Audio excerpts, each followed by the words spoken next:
Welcome to the Devon Energy and Coterra Energy's conference call to discuss their announced merger. At this time, all participants are in listen-only mode, and this call is being recorded. Today's call will include forward-looking statements. These statements are subject to risks and uncertainties that could cause actual results to differ materially. For more information, please refer to our press release and SEC filings. I'd now like to turn the call over to Tom Jordan, Chairman, CEO, and President of Coterra Energy. Sir, you may begin. Good morning, everyone. Thank you for joining us as we discuss the exciting news of the transformative merger between Devon Energy and Coterra Energy. To begin, I'll share a few introductory remarks, and then I'll turn it over to Clay Gaspar, President and CEO of Devon Energy, who will walk us through the presentation that highlights the key attributes of the combined company moving forward. Now to the transaction. The transformational combination of Devon and Coterra creates a powerful new E&P company, one characterized by asset quality, duration, scale, capital efficiency, operational excellence, and a relentless emphasis on technology and innovation. The merger creates a bigger company, but importantly, it creates a better company. With complementary cultures and a deep mutual respect, our combination brings together some of the best talent in our industry to build a new company, a better company, and one that exceeds the performance of either of us separately. We become a clear leader in the Delaware Basin, giving us unmatched opportunity to capitalize on our core position. Both organizations are leaders in the application of technology. Together, the teams will drive industry-leading capital efficiency, optimize capital allocation, and enhanced financial performance. Devon plus Coterra is the beginning of a new, differentiated company. We are excited to begin integrating these two fine organizations. Clay will speak to that in detail. With our combined financial discipline, smart capital allocation, and a relentless focus on value creation and cost reduction, Devon will be a pace setter in our sector. We can never know what the future will bring. There will be challenges both seen and unforeseen. Oil and natural gas markets remain volatile and unpredictable. Commodity and geographic diversity position the company to be flexible and resilient for whatever the future brings. Now, as always, flexibility is the coin of the realm. With this merger, Devon is positioned to be flexible and adaptable, more so than any of our peers. This will distinguish us as we move forward. I want to finish by acknowledging the amazing contributions from both organizations in getting us to this moment today. We share values of technical rigor, financial discipline, and a commitment to our shareholders to be the best in the business. I am proud to lead the combined board as chairman. Clay, who will lead the organization as president and CEO, is the right person at the right time. Throughout this process, Clay and I have built a strong partnership based upon respect, candor, and courage. Although we will have vastly different roles, we will partner in our commitment to Devon becoming the premier large-cap energy company. With that, I will turn it over to Clay. Thank you, Tom. I also want to recognize your dedication, open-mindedness, and tenacity to get this merger consummated. You've been a fierce advocate for your investors and for your people, and I truly respect that. Thank you for that, and I look forward to working together to achieve the amazing potential that this merger serves up. With that, good morning to everyone, and thank you for joining us. I'm incredibly excited about this merger and what it means for our shareholders. The combination of these two outstanding companies creates a clear path to superior value creation that neither company could achieve independently. Both organizations hold strong asset portfolios anchored by world-class positions in the Delaware Basin. Our teams have been long-standing partners and collaborators, and we share a common values-based culture with operational excellence and disciplined capital allocation. By combining with an at-market all-stock merger, we're creating a stronger company with greater operating scale, enhanced financial flexibility, and increased capacity to create shareholder value. I want to recognize that this outcome was made possible by both leadership teams maintaining a singular focus on what is best for our shareholders. I'm profoundly grateful to both Devon and Coterra's teams who tirelessly worked to make this happen. I also want to thank the employees of both companies for their dedication and hard work that has built the strong foundations that we're combining today. Now let's turn to the presentation, and I'll focus your attention on slide 2. This merger unites two highly competitive portfolios, creating a must-own premier shale operator. But this is more than just about size. Devon and Coterra bring together substantial and overlapping positions across the best shale basins, creating a portfolio built for durability and designed to deliver top-tier shareholder returns for decades to come.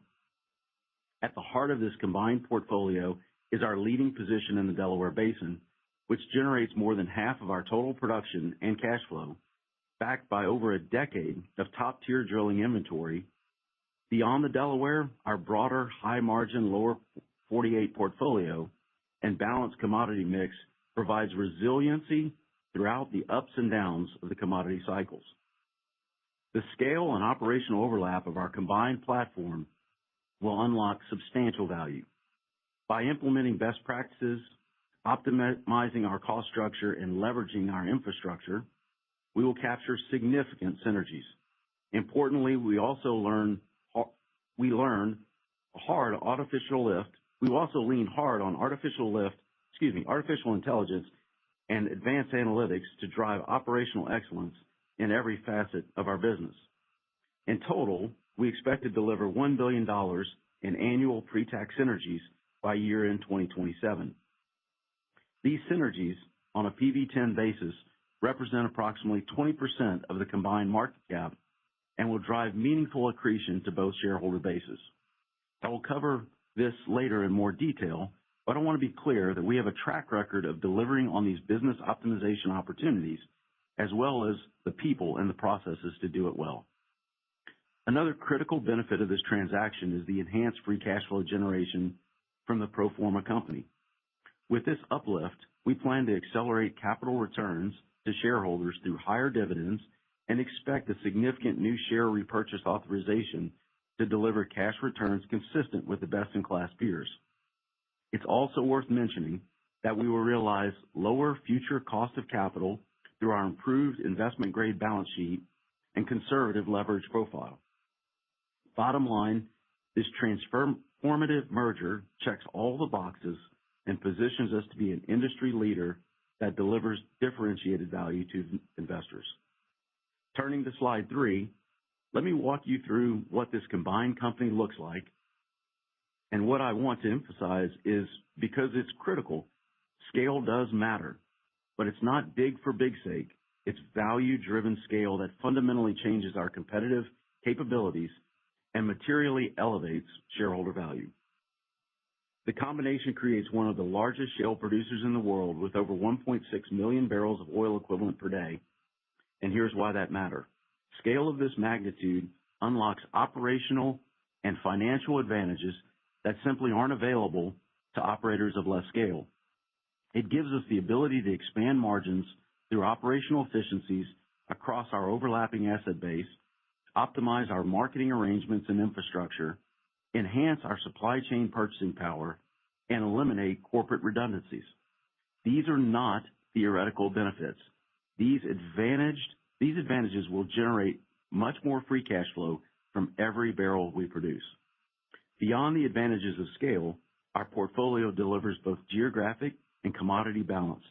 This enables operational efficiency, allowing us to strategically allocate capital and optimize returns in varying market conditions, driving consistency of results that benefits our shareholders. Now let me get into what really anchors this combined company, our leading position in the Delaware Basin. Turning to slide 4, the combination of these two strong positions create a premier Delaware Basin portfolio. As you can see on the map, together we have an extensive geographic footprint across southeast New Mexico and Texas, with approximately 750,000 net acres of stacked pay resource concentrated in the economic core of the play. This vast leasehold position provides us tremendous operational flexibility and immediate opportunities to drive down well costs and to refine capital allocation. The overlap also allows us to better utilize our existing infrastructure, including our water handling system, processing capacity, and firm takeaway, which will drive further cost efficiencies. On a pro forma basis, our production in this world-class basin is substantial, with current volumes exceeding 860,000 barrels a day of oil equivalent, representing more than half of our total production and cash flow generation. This production scale is also complemented by more than a decade of inventory at our current pace of development, providing a strong foundation for sustained long-term value creation. On slide 5, let's take a closer look at the unmatched scale and quality we've established in the Delaware Basin. We now hold one of the industry's deepest inventory with nearly 5,000 gross drilling locations and the highest concentration of sub-$40 break-even inventory in the sector. As previously mentioned, this positions us with more than 10-year runway of high-return development opportunities at our current activity pace. This industry-leading scale, quality, and resource durability in the Delaware Basin creates a massive opportunity for the go-forward company and serves as a cornerstone of this merger's value creation. With the quality of this resource and technical capabilities of our team, we are positioned to deliver substantial, top-tier efficiency for the foreseeable future. Now let's turn to slide 6. We have other high-quality assets that play a crucial role in our free cash flow generation. This multi-basin portfolio delivers top-tier capital efficiency in each basin, strong free cash flow generation, and provides capital efficiency to direct the capital to the highest return opportunities.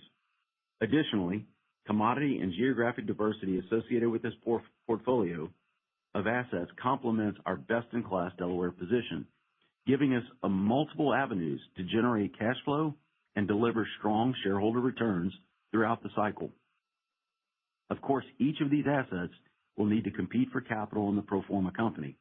We will remain disciplined and focused, always challenging ourselves to maximize shareholder value through operational excellence, as well as an objective view of asset rationalization.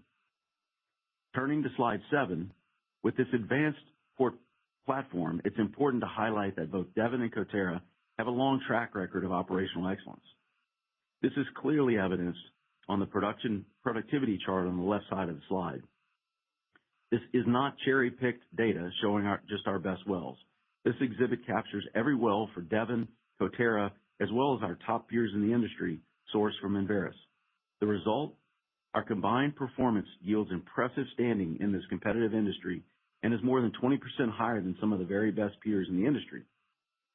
The consistent outperformance demonstrates both the quality of our resource and the expertise of our teams. On the capital efficiency front, the chart on the right tells an equally compelling story. Both companies have also consistently delivered top-tier capital efficiency. Both companies are well known for their efficient operations. It's evident of the result of relentless commitment to the excellence across every aspect of our business. By bringing together our teams and best practices, we expect to further enhance this performance and cost efficiencies across our combined portfolio.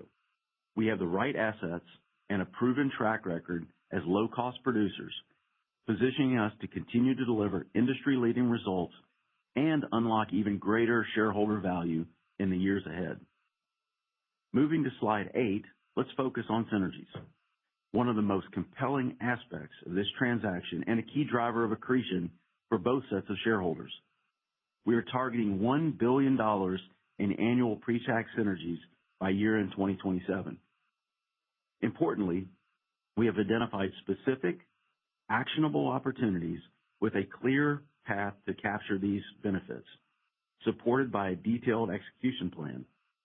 These synergies are anchored in 3 primary areas, and I'll walk through specific initiatives in each. First, capital optimization will deliver $350 million in annual savings. We have identified opportunities to immediately reallocate capital to enhance efficiency and free cash flow. By leveraging our combined economies of scale, we will achieve sustainable improvements in supply chain costs.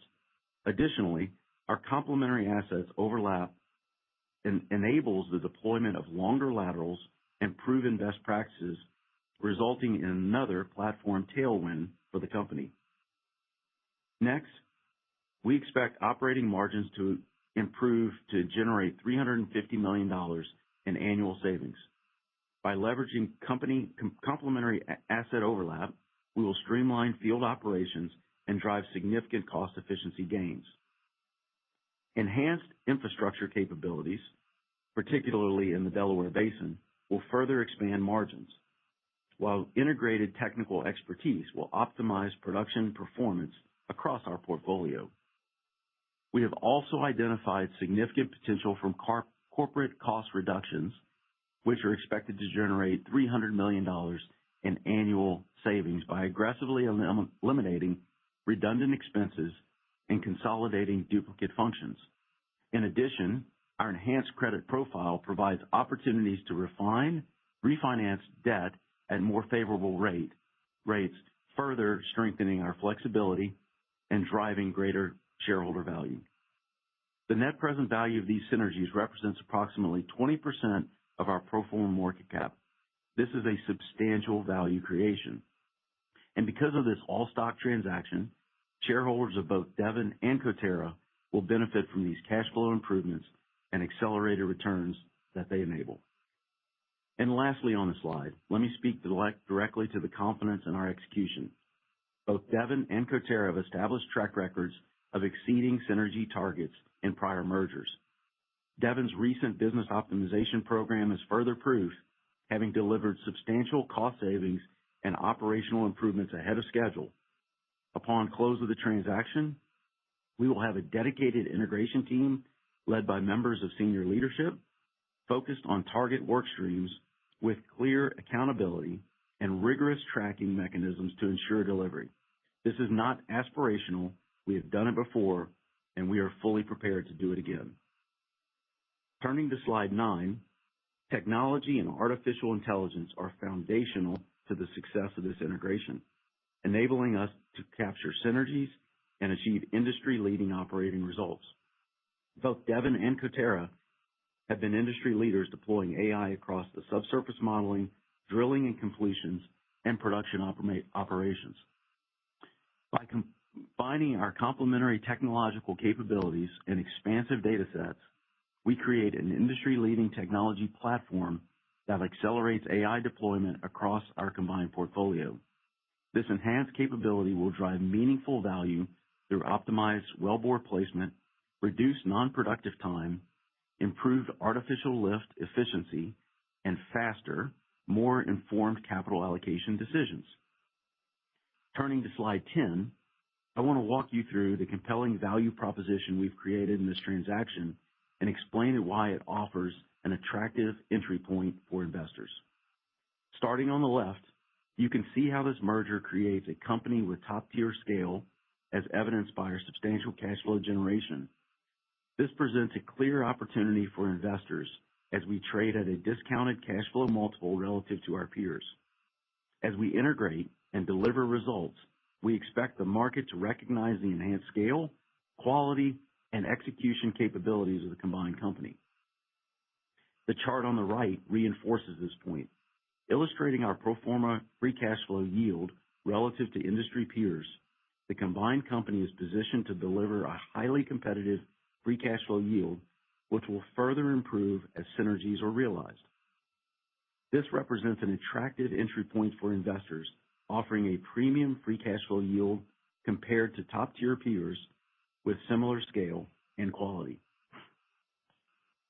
Turning to slide 11, this merger significantly strengthens our ability to return cash to shareholders through a disciplined capital allocation framework that accelerates shareholder returns.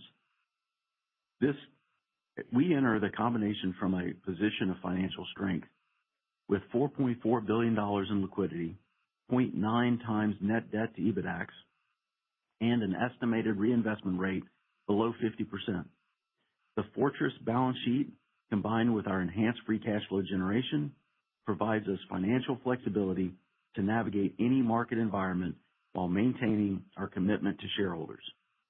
We plan to declare a quarterly dividend of 31.5 cents per share and target consistent dividend growth throughout the cycle.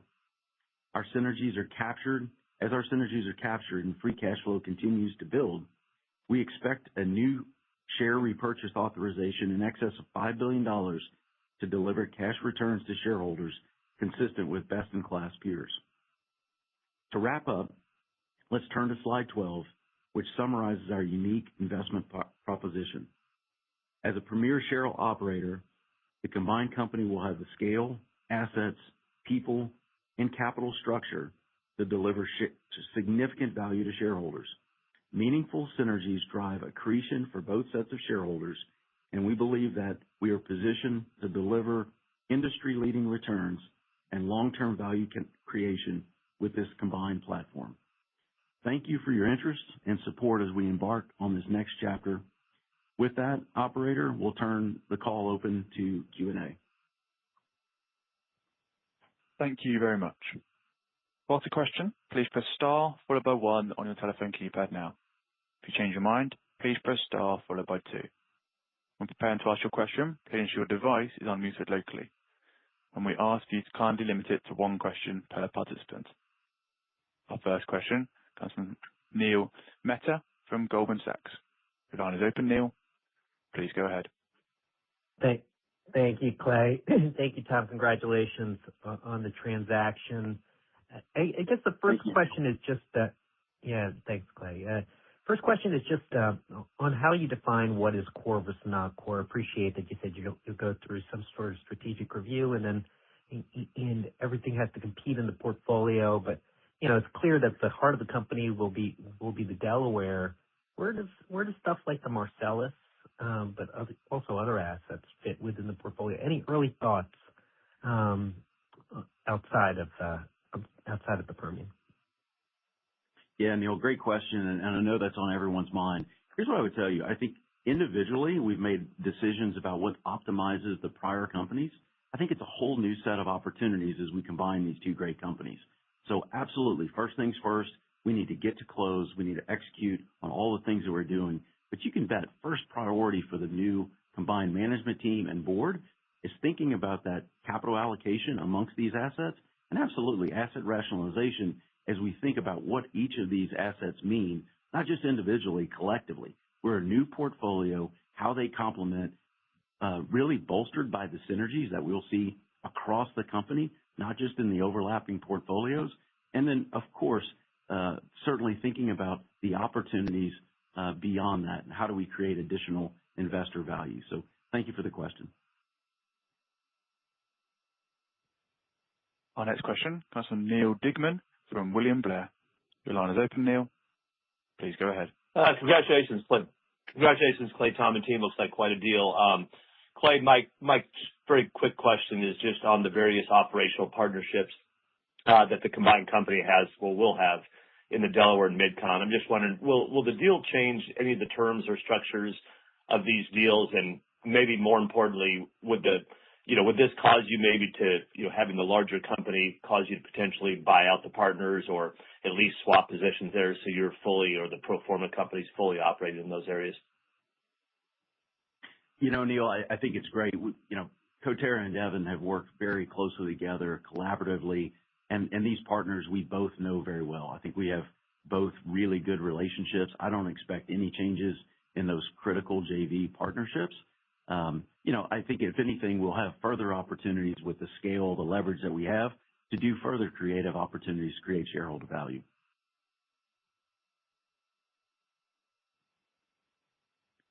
Our next question comes from Doug Leggate from Wolfe Research. Your line is open, Doug. Please go ahead. Thank you. Thanks, guys, and congrats to you both. I am curious, Clay, if you could share what happens to the legacy Devon optimization plan. Is that included now in the $1 billion synergies, or will that be reported separately? Any any color to separate the two processes would be appreciated. Thanks. Thanks for the question, Doug. We are really dedicated to delivering on the business optimization program. And remember, until close, each company really needs to deliver and continue to execute at an exceptionally high level. So I expect in our next quarterly update, you'll see significant progress on that. We feel really, really good about that. We expect to deliver, and we do not waver from that.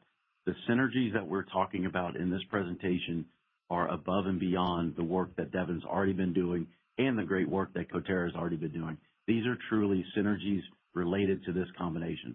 So thanks for the clarification question. Our next question comes from Nitin Kumar from Mizuho. Your line is open, Nitin. Please go ahead. Hi, good morning. First of all, congratulations both Tom and Clay. Great deal. I want to talk a little bit about capital, the philosophy around capital reinvestment. You say that it's going to be less than 50% in 2027. Coterra had been delivering about 5% or more oil growth. Devon has focused on maintaining oil production. Any change or any early thoughts on how we should think about the combined company? Do you target growth or do you stay capital sort of in the flat mode? Yeah, thanks for the question. These were optimized decisions on the prior companies. I think when we come together, it's a whole new opportunity. We're of a different scale. We have a different beneficial portfolio. And I think the combined leadership team, along with the combined board, will reset those expectations.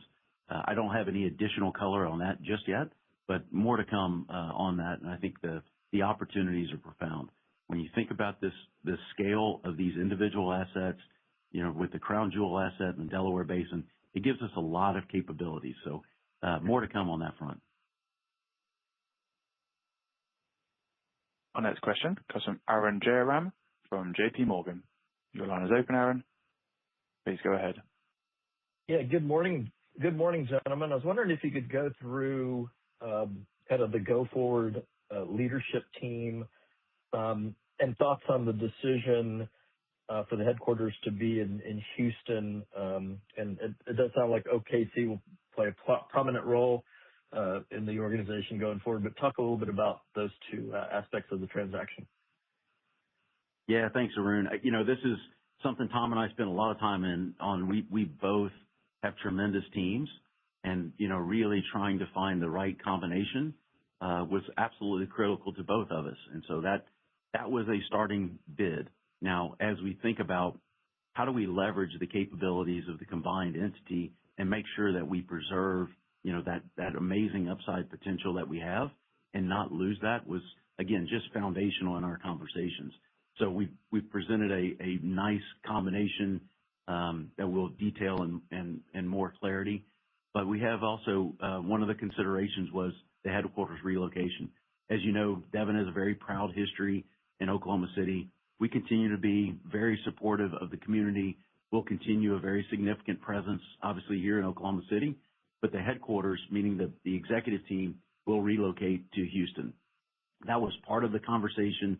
And as we think about it, a combined nearly $60 billion enterprise value company with the incredible platform we have today, but much more importantly, the incredible opportunities we're going to have over the coming decades, felt like it was beneficial to have that combination headquartered in Houston and really leverage those opportunities as well. Our next question comes from Scott M. Hanold from RBC. Your line is open, Scott. Please go ahead. Yeah, I appreciate it. Thanks. Could you give us a little bit of color on your view on shareholder returns, beyond the base dividend? It appears that you all have a current pro forma free cash flow yield that's meaningfully above, some of your large cap peers. So, as you think about things like stock buybacks and other ways of returning, cash to investors, are you going to set percentage targets, do you think, on free cash flow or cash flow or maybe just be opportunistic? So could you give us a little bit of context? Yeah, we're happy to be able to provide an early guide. Remember, this is at the direction of the new pro forma board. And so our existing boards have given head nods towards what that could look like, but I don't want to get too specific or ahead of my new pro forma board. But directionally, what we're talking about is a very substantial base dividend, a nice step up in that base dividend, and then continuing with our philosophy of hopefully that continued growth over time. When we shift over to the share buyback capabilities, think about the combined free cash flow and what that really can mean to that. What we've telegraphed today is something north of a $5 billion share buyback program that we expect to be announced. But I can tell you we'll really be in the driver's seat when we think about option value on this tremendous free cash flow, sustainable free cash flow generating business. So more to come on that. And again, I don't want to get too far ahead of the pro forma board as we'll have great opportunities to really maximize significant value for the shareholders. Our next question comes on Philip Jungwirth from BMO. Your line is open, Philip. Please go ahead. Thanks. Good morning. Congratulations on the deal. Capital allocation is a large part of the deal synergies. How will you be looking at this between Delaware and non-Delaware assets? Delaware returns are some of the best in the basin, but you also have core acreage across most of the other plays. So maybe just speak to how you balance returns, inventory, managing the base, and other considerations. Yeah, it's been an interesting conversation, Philip. Individually, the teams have a little bit different methodology on how to optimize that. That's worked well for both. I think as we combine, those minds and really think about how do we run that process for the pro forma company, I think it'll be better together. As we really start thinking about and applying these synergies and thinking about the opportunities that we have in all of these basins and all of that portfolio, I think there will be a reset of expectations. We've done some preliminary work, both sides individually, on what that capital allocation could look like. But I think it'll really be, as a pro forma leadership team, coming together and doing that work together. That's when we'll really be able to add a lot more detail. I think it'll be a quick process, but we'll need to get our new board consummated and together and really signing off that this is the right capital investment approach from a quantity and from an allocation standpoint. So more to come on that. Our next question comes from Betty Jiang from Barclays. Your line is open, Betty. Please go ahead. Hi. Good morning. Tom, Clay, congratulations on the deal. I want to ask about a bit more details on the synergy side. The $1 billion number is a lot more than what we had expected. And considering both companies are very strong operator, have very low cost, surprised to see the $350 million in capital optimization. So just maybe that full $1 billion, can you speak to what part of that synergy is easy to do, low-hanging fruit that can be achieved relatively soon, what could take longer, and maybe just unpack that total number for us a bit more? Thanks. Yeah, thanks for the question, Betty. There'll definitely be some things, I mentioned this capital allocation, that could come pretty quick, in the order of the first 6 months or so. Some of the work that we're doing on capital, I think that could come pretty quick as well. We have mostly real-time contracts on all of our services. This scale is really enhancing. I think there'll be other things that come in time. In the 12 months, we've articulated what we think is kind of an 18-month focus to really fully achieve this $1 billion. As we've done with other projects, I think Tom and I are both dedicated that we want to beat that goal in quantity as well as time. So I think we'll be very focused on this, obviously very dedicated to communicating the updates on a quarterly basis. What I would caution the investors to think about is don't dismiss too quick. I can tell you a year ago, we threw out on the Devon side $1 billion of just free cash flow, sustainable value creation out of thin air. And I can tell you we are exceptionally well on our way to delivering that. I think a lot of that mindset, around this technical revolution that we're going through, will be very applicable. But what I'm most excited about are these two incredibly brilliant teams coming together and really adding to each other's complement. This is not one team applying their procedures to the other team. It is absolutely a combination of raising the bar collectively together. And so this will be a classic example of the 1 + 1 = 3. And I really think that is, you'll be very impressed in the coming quarters on how we're able to deliver that. Our next question comes from Kaylee Ackermine from Bank of America. Your line is open, Kaylee. Please go ahead. Good morning, guys. In the Delaware, both of you are very good operators. When you look at each of the teams, do you see different learnings that you can apply to others' acreage? And if so, can you give us some examples of what those could be? Yeah, Cal, I love it. I love the question. It's, I think there's so much opportunity. First things first, we need to run our businesses. We need to stay safe. We need to deliver on the existing company's promises. We need to get to close. We need to consummate this deal. Then we need to really lay out what are those opportunities and capital reallocation and asset rationalization, and then opportunities. When we think about the platform that we will have truly is differentiated from where we stand today, and there's so many doors that will open up at that time. I don't want to preempt which direction we're going to go. Obviously, we need to get together and really be able to talk about that and go deep on those opportunities. But I think the enhanced portfolio, the enhanced capital efficiency, the capabilities will absolutely unlock additional opportunities, and we'll be able to really be in the driver's seat to create more value from where we start. Our next question comes from Lloyd Byrne from Jefferies. Your line is open, Lloyd. Please go ahead. Hey, Clay, Tom, I know it's not easy, but certainly the right thing. Let me circle back on Neil's question a little bit in different ways. Have you guys decided what, just in your experience, what minimum production levels basin by basin in order to optimize productivity is? Yeah, the short answer, Lloyd, is we haven't. We want to remain flexible. I think, again, individually, the companies have optimized their portfolios. I think this really raises the opportunities and really unlocks additional potential. We will be ruthless capital allocators. These individual assets need to compete. But I'm telling you that the game will change as we apply these synergies, apply learnings, apply some of the techniques from both sides. I think this will really rejockey some of these other opportunities, and I want to remain optimistic and opportunistic about what those options are. So more to come on that. We look forward to doing that work, and it is absolutely part of the value-creating go-forward story. Our next question comes from John C. Freeman from Raymond James. Your line is open, John. Please go ahead.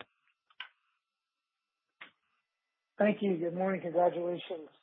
On the last comment you just made, Clay, and sort of the rejockeying of opportunities possibly, it seems like outside of the Delaware Basin, which that one's obviously obvious, it seems like the Anadarko is the asset that kind of gets most transformed with this merger, just given y'all two positions kind of fit like a glove there. And that's obviously an asset that really hasn't gotten a lot of capital with either organization. Is that an asset that maybe, going forward we could see get a lot more attention following, this merger? Yeah, I think Anadarko is having a new day. There's been a lot of private equity excitement and investment. Certainly with the gas bid that's coming, it really helps the economics there. I think combining the companies, the positions, there'll be those operational synergies that happen right now. We have trucks passing on the road, so to speak. We have infrastructure. We have midstream, relationships in common. I think that will really unlock the real potential there. Too early to say if that, that we're going to rededicate a significant amount of capital. I don't want to indicate that. I just think there's real upside value creation for that asset. Look forward to those teams constructively working together and to build something combined that's greater than the individuals. Our next question comes from Paul Cheng from Scotiabank. Your line is open, Paul. Please go ahead. Thank you. Good morning. Clay, in the presentation, in your prepared remark, you're talking about opportunity for longer laterals.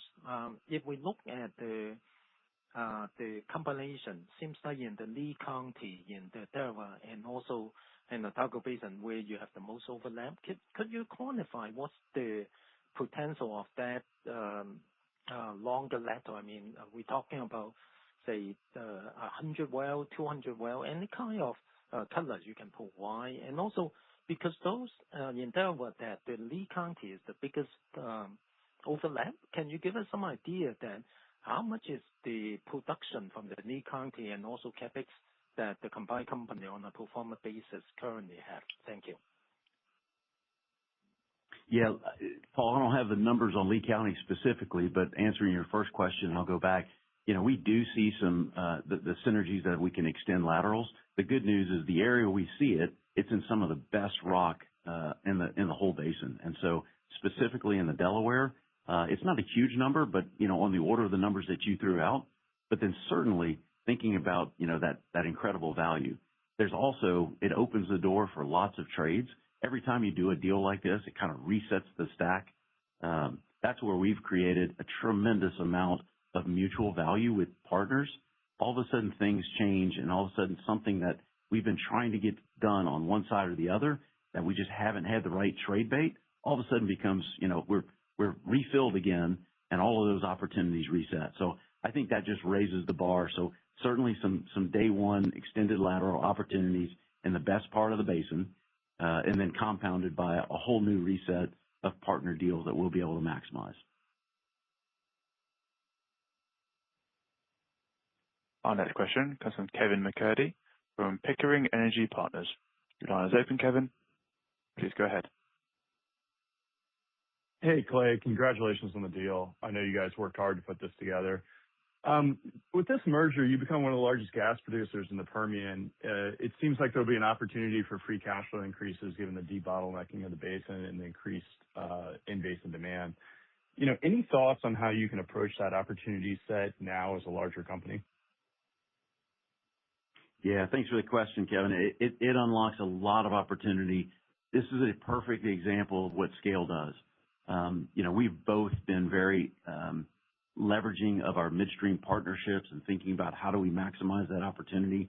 Obviously, when you bring more to the table, more doors open up. So I don't want to get too far ahead of myself, but I can just tell you we've got a lot of great ideas on unlocking the gas value. We feel really good about the U.S. demand from LNG, from the digitization of the U.S. So we feel good about where that's going. Our jobs will be just getting our product to the right market. And I think with the great combined team and the real creative juices and the entrepreneurship in those organizations, I think it gives them a whole new sandbox to play in, and more to come on that. But I'm really excited about that area in particular. Our next question comes from Charles Meade from Johnson Rice. Your line is open, Charles. Please go ahead. Yes, good morning. Good morning, Clay, Tom, and it's both of your teams there. Clay, I want to go back to in your press release. You talked about I think the wording was accretive on key financial measures. Can you talk about on free cash flow in NAV? Can you talk about what I guess the magnitude of the accretion on free cash flow and what's baked into that, whether it's the billion a year in synergies or whether there's also some CapEx cuts in there, and also perhaps more specifically with respect to NAV, what your long-term price decks are for that accretion. Yeah, look, we evaluate all this at Strip. Obviously, we run internal sensitivities to that, but specifically on the free cash flow, which we think is just foundational to our investors. Obviously, both sides have been individually working on enhancing our sustainable free cash flow. This combination is a very powerful free cash flow machine. Absolutely, it's foundational that we deliver on these synergies to truly deliver on the free cash flow accretion to both sides. And I can tell you, we are absolutely set on delivering that and committed to doing that for our shareholders. And then, as I said in the prepared remarks, we feel very confident in being able to do that. We've spent the time individually to really build this up from a fairly detailed level with actionable steps, and then leveraging the skill set that we have around building the team around it, holding our teams accountable, tracking, communicating to the shareholders with regular progress. I feel very confident that you'll be impressed on how we deliver that in the coming quarters. Our next question comes from Leo Mariani from Roth. Your line is open, Leo. Please go ahead. Yeah, hi. I had a question for Tom here. Tom, just trying to get a sense of whether or not you guys considered other alternatives for Coterra. Basically, did you kind of shop the company broadly and look at other potential opportunities for combinations? Thank you, Leo. As one can imagine, we've looked at all kinds of potential futures for Coterra. We've always been opportunistic and open-minded on looking at many different options. This is the best one by far. This adds tremendous value for both shareholder bases. It creates an absolutely premier company that exposes our owners to the full upside, and this was by far the best option that we had considered. And we feel very confident that we considered a full range of opportunities.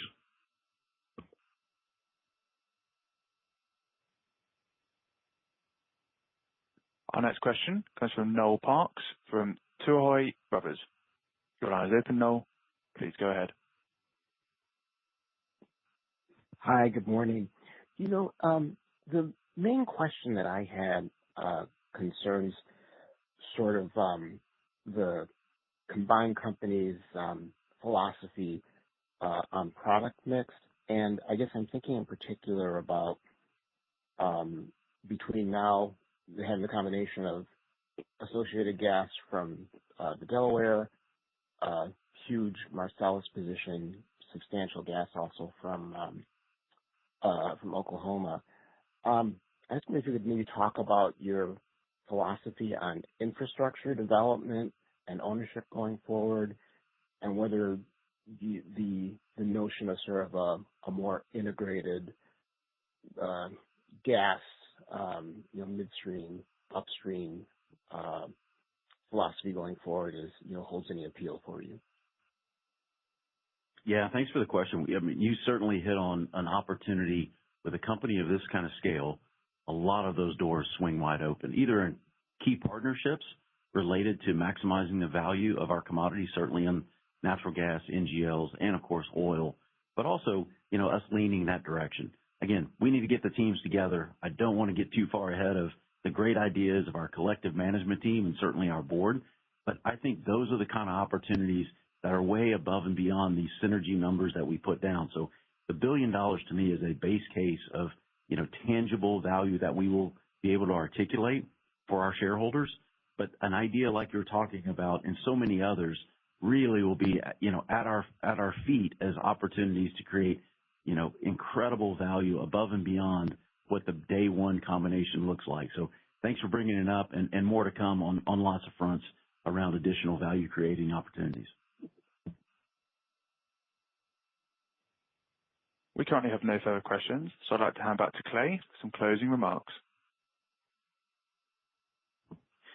Yeah, thank you again for everyone. I appreciate everyone's interest today. If you have any further questions, don't hesitate to reach out to the investor relations team of Devon or of Coterra. So thank you. Have a great day. This concludes today's call. We thank everyone for joining. You may now disconnect.